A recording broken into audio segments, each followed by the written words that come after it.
Trên đây là viên đá berry mang mã số 1438 12321. Viên đá có hình dáng oval kiểu cắt giúp tôn lên chiều dài ngón tay khi lên nhẫn và mang lại vẻ mềm mại quý phái, đạt độ trong suốt tuyệt đối, không tì vết, cho phép ánh sáng đi xuyên qua tạo nên hiệu ứng lấp lánh như kim cương. Và trên đây là thông số chi tiết của viên đá.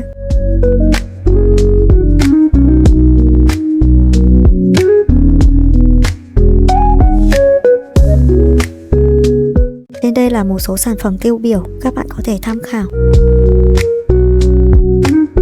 Màu trắng tinh khôi tạo cảm giác thanh mát và sang trọng tuyệt đối. Nếu bạn đang tìm kiếm một vẻ đẹp thuần khiết trong trẻo như pha lê nhưng mang lại giá trị bền vững của đá quý thiên nhiên, viên berry trắng này chính là sự lựa chọn hoàn hảo. Với giá cắt oval tinh xảo, viên đá quý này tỏa ra luồng ánh sáng rực rỡ, mang lại vẻ đẹp đẳng cấp và vượt thời gian.